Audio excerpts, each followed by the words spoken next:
Assalamualaikum warahmatullahi wabarakatuh. Masuk pada bab terakhir, bab 6 tentang membran sel. Yang pertama, konsep fisika dalam membran. Di dalam membran terdapat gaya elektrostatika, yaitu gaya yang dikeluarkan oleh medan listrik statik terhadap objek bermuatan yang lain. Gaya elektrostatika ini disebabkan oleh tarik-menarik antara muatan positif dengan muatan negatif nukleotid. Karena nukleotid memiliki sifat polar sehingga memiliki kutub di setiap molekul. Struktur membran sel bisa teman-teman lihat pada gambar. Membran sel juga merupakan alat transportasi bagi sel, yaitu tempat masuk dan keluarnya zat-zat yang dibutuhkan dan tidak dibutuhkan oleh sel. Struktur membran ialah dua lapis lipid atau lipid bilayer dan memiliki permeabilitas tertentu sehingga tidak semua molekul dapat melalui membran sel.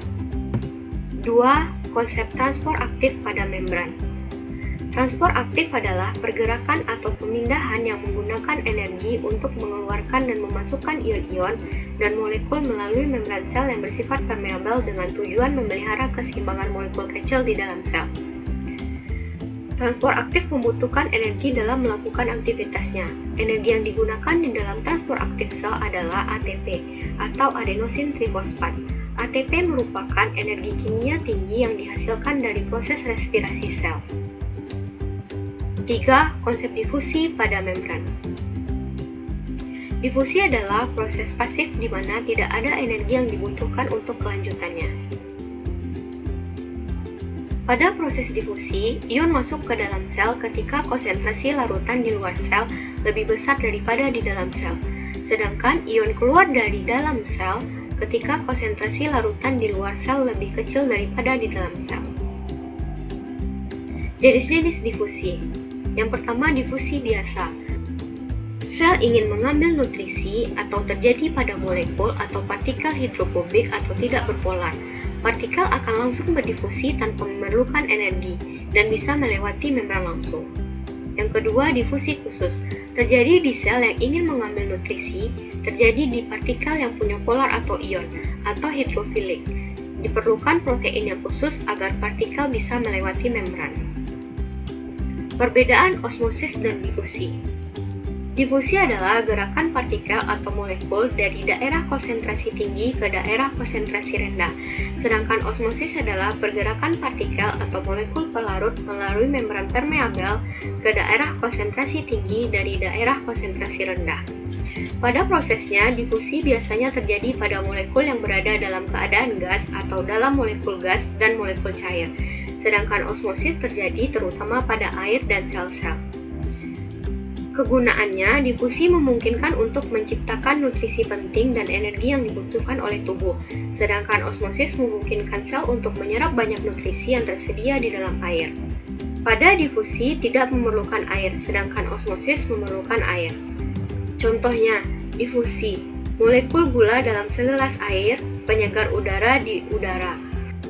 Sedangkan osmosis contohnya adalah menjadi haus setelah makan sesuatu yang asin.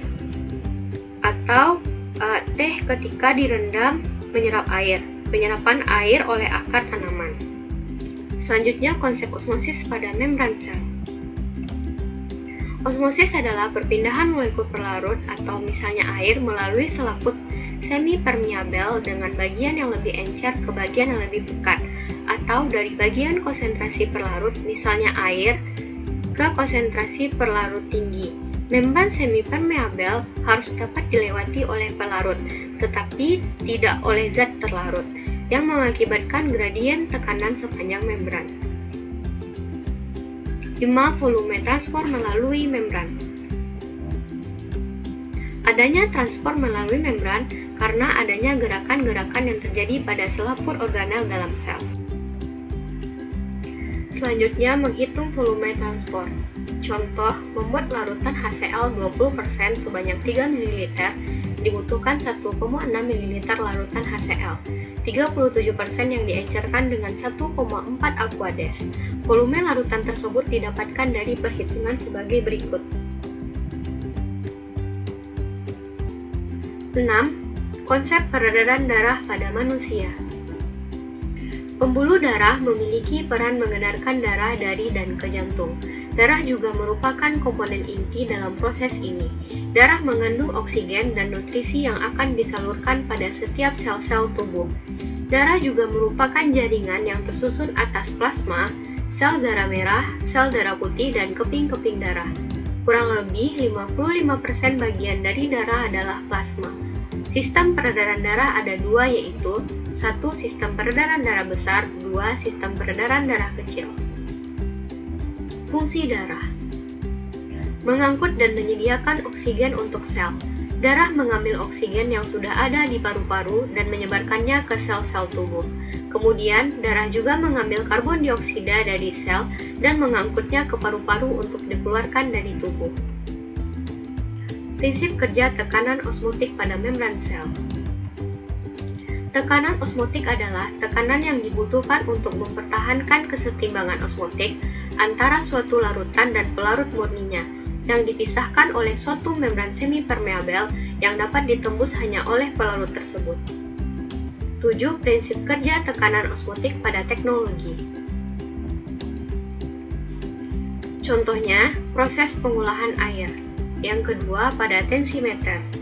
Selanjutnya, juga ada contoh aplikasi pada bidang medis, yaitu terjadi pada proses cuci darah atau yang juga dikenal dengan dialisis.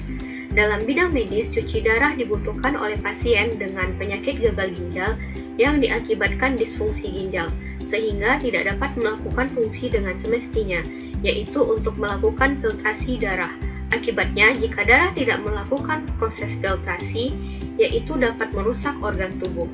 Adanya teknologi dialisis memungkinkan proses filtrasi darah dilakukan di luar ginjal menggunakan suatu mesin. Prinsip kerja dari mesin ini yaitu darah dari tubuh akan dimasukkan ke dalam mesin dan akan melalui suatu membran semi-permeabel. Baiklah, sekian pembahasan kali ini. Terima kasih. Assalamualaikum warahmatullahi wabarakatuh.